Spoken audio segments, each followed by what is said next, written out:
Donc c'est un immeuble, un immeuble qu'on considère chez nous comme un trophy asset, vu sa situation. Il est situé donc au 16 avenue Georges V à Paris.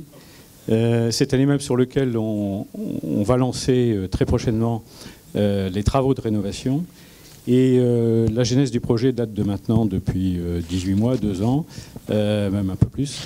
Ce projet-là, dès le départ, on a cherché à lui donner un maximum de mise en valeur au travers de certifications. Donc on retrouve certification, bien sûr, HQE. Lorsque le label R2S, enfin le label ou le référentiel R2S a commencé à s'écrire, et que Certiver a voulu en faire la promotion, donc on a décidé de le faire inscrire, et merci d'avoir accepté, à titre d'opération pilote.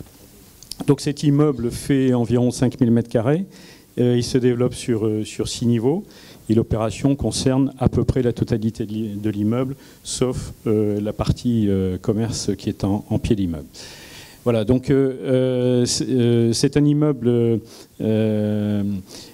comment dire, pour lequel on a cherché à pousser au maximum tout l'aspect connectivité, communication interne, et en même temps aussi à travailler sur les services futurs qu'on pouvait apporter aux locataires. C'est un immeuble ancien, il a été construit, il est post-haussmannien, et à l'occasion de sa rénovation, nous nous sommes dit qu'il fallait non seulement tester l'aspect connectivité, mais en même temps que c'était un facteur distinctif pour la commercialisation de l'immeuble, et bien sûr attirer les meilleurs locataires possibles.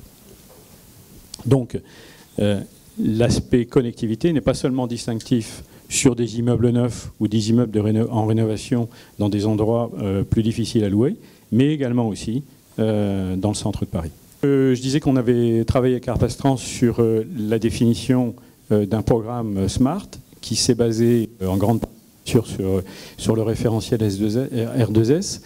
Et en parallèle, on a confié également à Arpastrans une mission de sélection ou d'aide à la sélection d'un portail de services numériques qu'on va pouvoir offrir à nos locataires sur 4 immeubles, dont celui du 16 avenue Georges V. Parce que ce bouquet de services, c'est quelque part la finalité de toute la démarche. Hein, oui, nous y croyons beaucoup. Non seulement sur l'aspect service que l'on peut offrir à nos locataires, que ce soit monolocataire ou multilocataire, que ça touche les équipements communs et également, si bien sûr les locataires le souhaitent, les équipements privatifs, mais également aussi, ça intéresse le propriétaire, sur l'aspect utilisation des données que l'on peut collecter au travers de ces services. Donc on pense que l'immeuble pourra se valoriser encore plus dans le futur grâce à cela.